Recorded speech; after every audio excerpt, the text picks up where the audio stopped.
2008년 3월 5일, 중국 정부가 단 한 명의 배우를 연예계에서 완전히 지워버렸어요. 광고 삭제, 방송 출연 금지, 영화 계약 취소. 그 배우의 이름은 탕웨이였어요. 그런데 18년 뒤 이 배우가 다시 중국 실시간 검색어 1위에 올랐어요. 도대체 그 18년 동안 무슨 일이 있었던 걸까요? 오늘 처음부터 끝까지 전부 말씀드릴게요. 탕웨이는 1979년 10월 7일 중국 저장성 항저우에서 태어났어요. 아버지는 이름난 화가였고 어머니는 젊은 시절 배우 생활을 했다가 나중에 미술을 공부한 분이에요.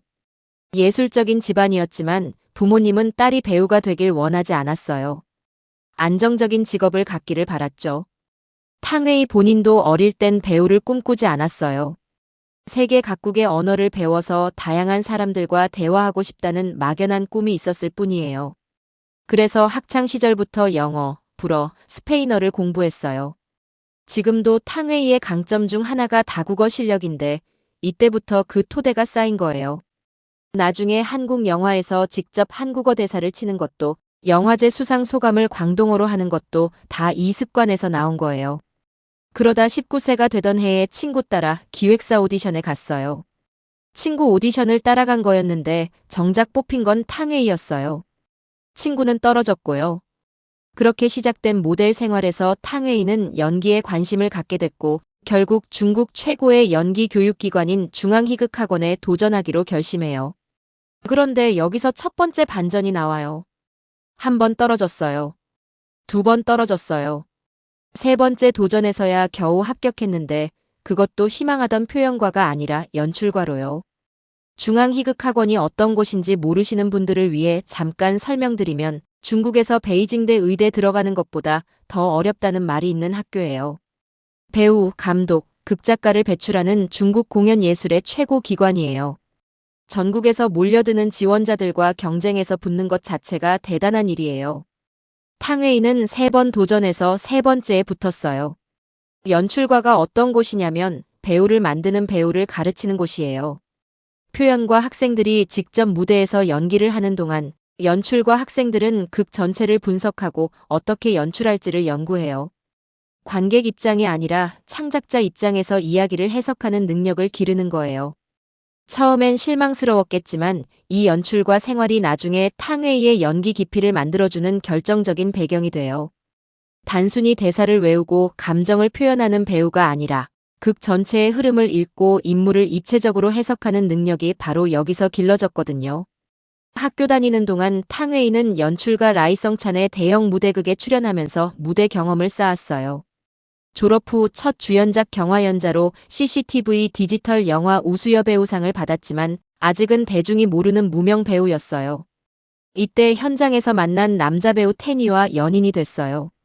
나중에 하복 남는 땀으로 유명해진 배우예요. 두 사람은 결혼까지 생각하는 사이였어요.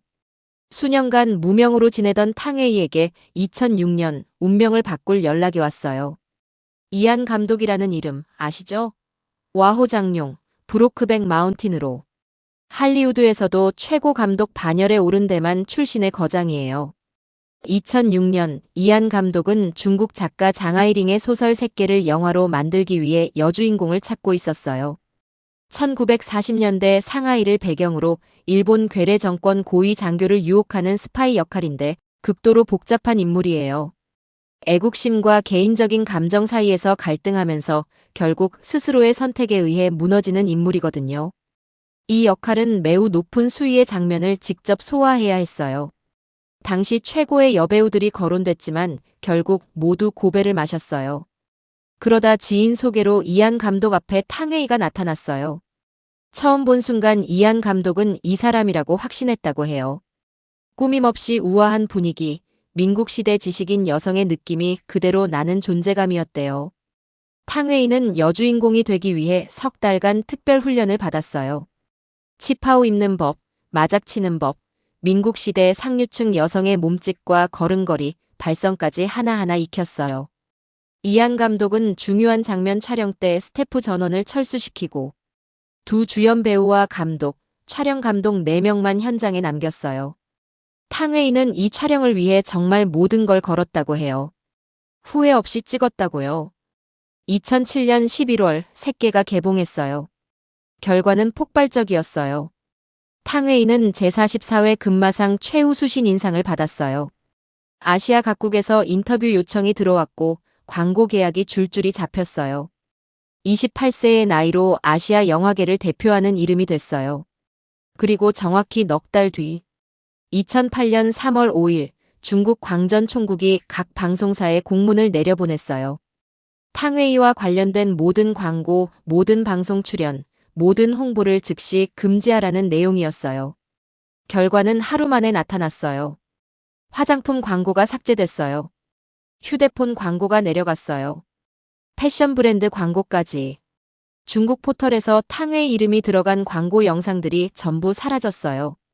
계약돼 있던 광고 총액 600만 위안 중 탕웨이가 실제로 받은 건 80만 위안뿐이었어요. 기획 중이던 영화들도 전부 취소됐어요. 탕웨이의 이름은 중국 연예계 어디에서도 찾을 수 없게 됐어요. 광고 영상뿐 아니라 포털 검색 결과에서도 탕웨이 이름이 점점 사라지기 시작했어요. 공식 이유는 새끼의 노출 장면이 청소년에게 악영향을 준다는 거였는데 이 사실조차 공식 발표가 없었어요. 나중에 대만 기자가 광전 총국 부국장에게 직접 물어봐서야 겨우 확인됐어요.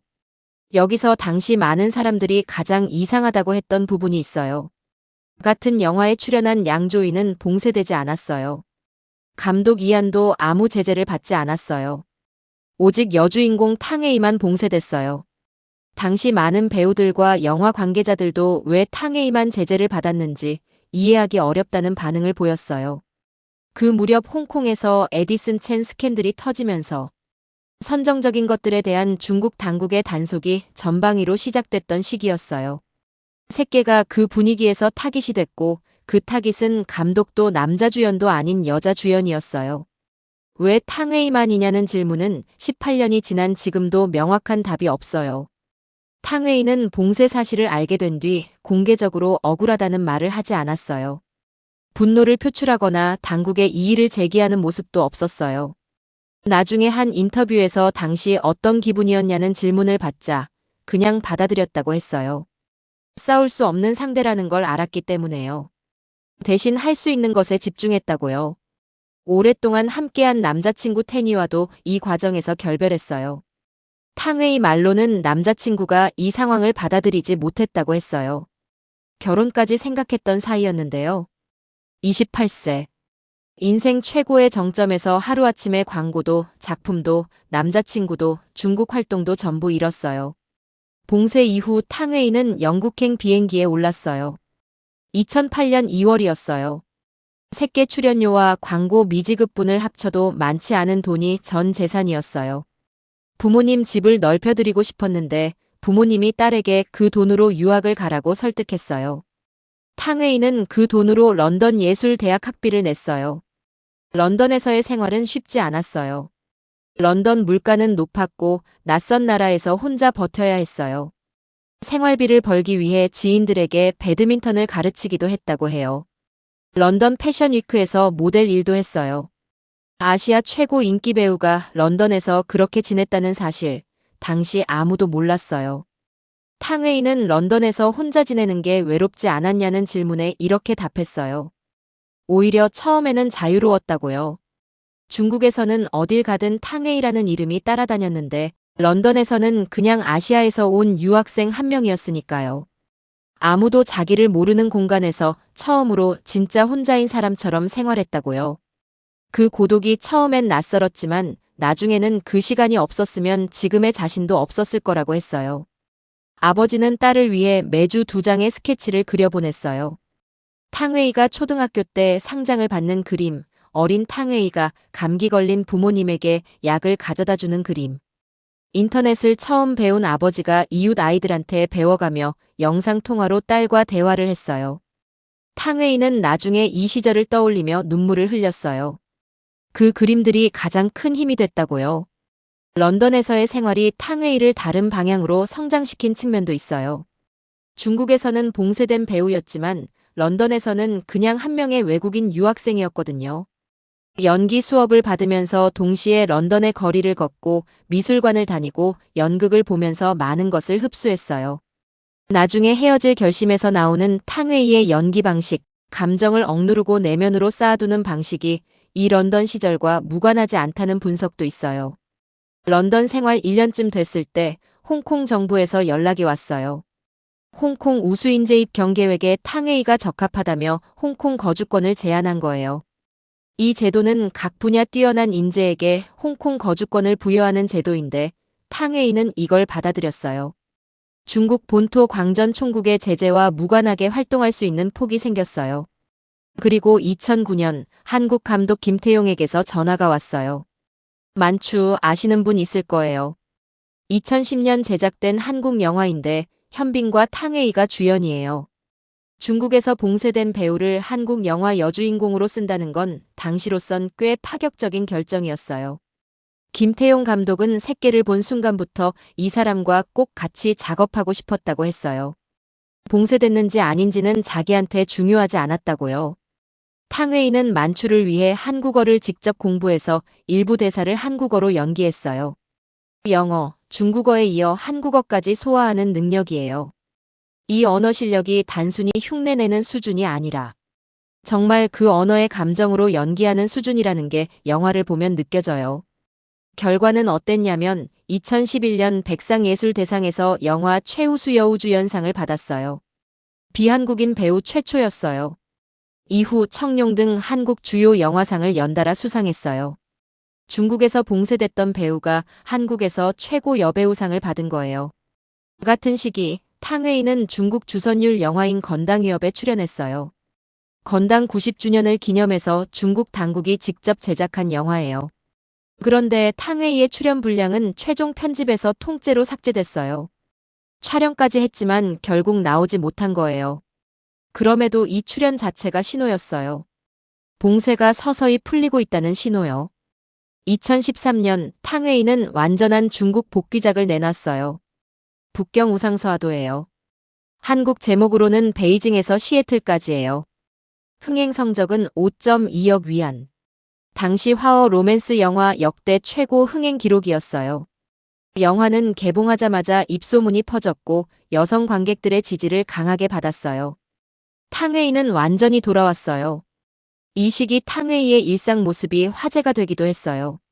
세계적인 스타인데도 지하철을 타고 직접 채소를 심고 현지 시장에서 장을 봐요. 평소 패션도 그래요. 탕웨이는 화려한 스타일보다 단정한 미니멀 원피스나 클래식, 구두 같은 심플한 스타일을 즐겨 입는 배우로 유명해요. 어떤 자리에 가도 절제된 코디를 고수해요. 요즘 말로 하면 조용한 럭셔리, 콰이어트 럭셔리의 원조 같은 스타일이에요. 만추 개봉 후 탕웨이와 현빈의 열애설이 한동안 화제였어요. 두 사람 모두 부인했지만요. 그런데 탕웨이가 선택한 남자는 현빈이 아니라 만추의 감독 김태용이었어요. 2013년 광고 촬영 현장에서 재회한 두 사람은 연인이 됐고 2014년 결혼했어요. 2016년 딸 선머가 태어났어요. 만추 촬영 현장에서 시작된 인연이 결혼으로 이어진 거예요. 결혼 이후 탕웨이는 중국과 한국을 오가며 꾸준히 활동했어요. 2019년에는 중국 고장극 대명풍화에서 명나라 황후를 연기했어요. 드라마 전문 배우가 아닌 영화 배우로 쌓아온 탕웨이가 장편 드라마에 출연한다는 사실 자체로도 화제였어요. 2022년 탕웨이가 주연한 영화가 칸 영화제 경쟁 부문에 진출했어요. 박찬욱 감독의 헤어질 결심이에요. 박찬욱 감독이 칸에서 최우수 감독상을 받은 바로 그 영화예요. 박찬욱 감독은 이 영화를 탕웨이를 위해 만들었다고 했어요. 탕웨이와 꼭 같이 작업하고 싶어서 시나리오 자체를 그녀에게 맞췄었다는 거예요. 영화에서 탕웨이는 중국 출신 용의자 역할을 맡는데 한국어를 유창하게 구사하면서도 어딘가 이방인의 느낌을 유지하는 복잡한 인물이에요. 이 역할은 탕웨이가 아니면 할 수 없다는 말이 나올 만큼 탕웨이와 딱 맞는 역할이었어요. 박해일과의 호흡도 화제가 됐어요. 두 사람의 감정선이 영화 내내 노골적으로 드러나지 않으면서도 강하게 느껴지는 방식으로 표현됐는데 이게 관객들의 뇌리에 오래 남는 영화가 됐어요. 박찬욱 감독은 탕웨이의 눈빛 연기가 특히 탁월했다고 했어요. 말하지 않고 모든 걸 전달하는 방식이요. 탕웨이는 이 영화로 한국 전체 주요 영화상을 제패했어요. 청룡, 백상, 한국영화평론가협회상 등 여러 시상식에서 최우수 여우주연상을 받았어요. 한국 배우도 아닌데 이렇게 한국 영화상을 쓸어 담은 경우는 탕웨이가 처음이에요. 2023년에는 제16회 아시아 영화대상에서도 최우수 여우주연상을 받았어요. 그런데 탕웨이 얘기를 하면서 이 에피소드를 빼놓기가 어려워요. 2019년 금계상 시상식 생방송에서 있었던 일인데요. 탕웨이가 레이자인이라는 배우와 공동 주연 영화 취하오런 홍보 인터뷰를 진행했어요. 인터뷰 도중 탕웨이가 실수로 웃음을 참지 못하는 상황이 생겼는데 레이자인이 생방송에서 이렇게 말했어요. 연기하지 마세요. 오늘 연기 꽤 잘하시네요. 탕웨이는 심하게 당황했고 결국 눈물을 흘리며 자리를 잠시 피했어요. 전국에 생방송되는 시상식 인터뷰 자리에서요. 이 영상은 몇 년 뒤 다시 온라인에서 화제가 됐어요. 일부 네티즌들은 레이자인의 발언이 무례했다고 강하게 비판했고 또 다른 쪽에서는 단순한 농담이었다는 의견도 있었어요. 논쟁이 지금도 이어지는 사건이에요. 탕웨이 본인은 이 사건에 대해 지금까지 공개 입장을 내지 않았어요. 2024년에는 한국 SF 로맨스 영화 몽경에 출연했어요. 수지, 박보검, 공유와 함께하는 대규모 프로젝트였어요. 탕웨이는 이 영화에서 공유의 상대 역을 맡았어요. 한국과 중국을 오가며 꾸준히 활동을 이어가고 있다는 걸 다시 한번 보여준 작품이었어요. 그리고 2025년 1월 중국 최대 연예 행사 중 하나인 웨이보 나이트가 열렸어요. 여기에 탕웨이가 나타났어요. 수년 만에 중국 본토 연예계 무대에 선 거예요. 탕웨이가 레드카펫에 등장하자 배우 우서은이 카메라로 찍어서 올렸고 그 사진이 순식간에 퍼졌어요. 반응은 하나였어요. 세월이 미인을 이기지 못한다. 간단한 클래식 트렌치코트 하나를 걸쳤을 뿐이었어요. 화려한 드레스도 없고 무거운 주얼리도 없었어요. 요즘 많이 찾는 클래식 트렌치코트 스타일의 원조 같은 느낌이었다는 얘기가 많이 나왔어요. 탕웨이는 원래 그런 스타일이에요. 어떤 행사에 가도 심플하고 절제된 스타일을 고집하는 배우예요. 미니멀 원피스, 클래식 구두, 단정한 숄더백.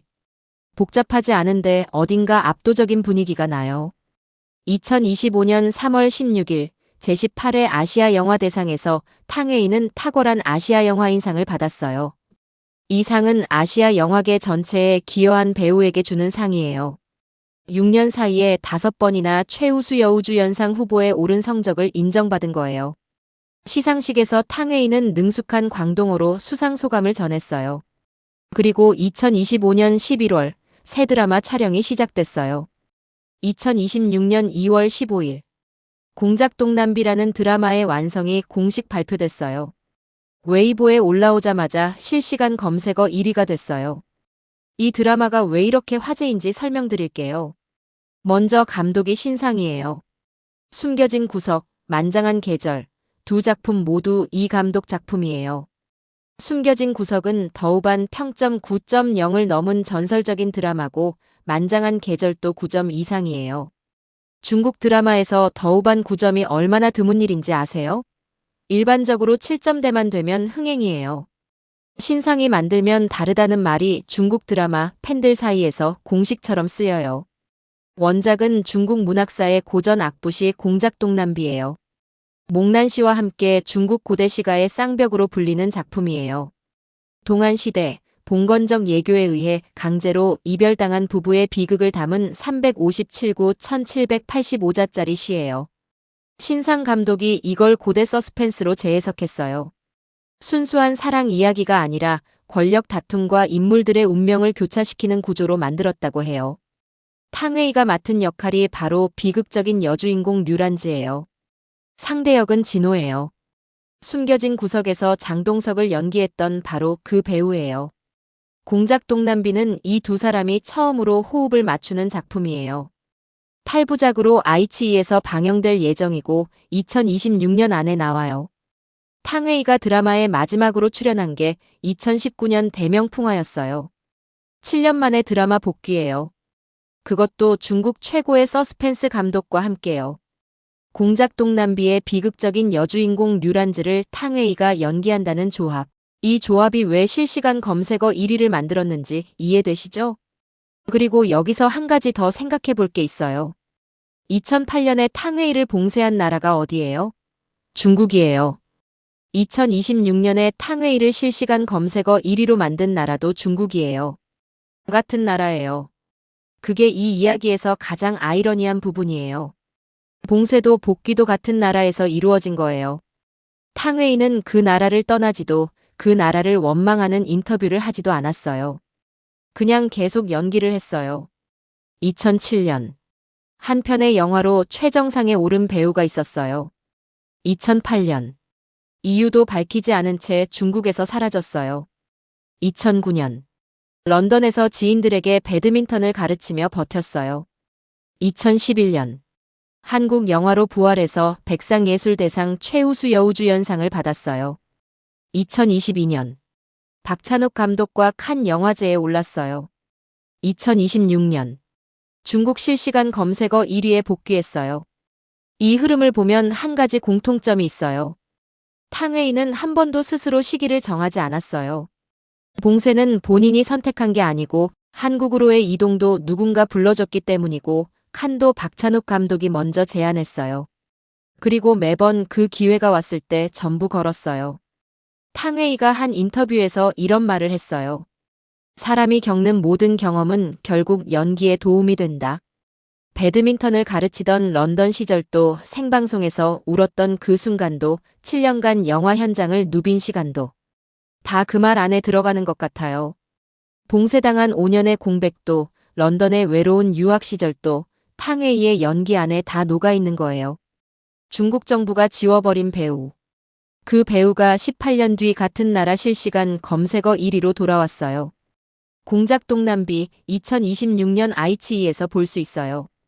한국에서는 아이치이 코리아 앱에서 확인해 보세요. 오늘 영상이 도움이 됐다면 구독과 좋아요 눌러주시고 탕웨이 이야기 중에 가장 놀라웠던 부분이 어디였는지 댓글로 알려주세요. 그럼 다음 영상에서 또 만나요.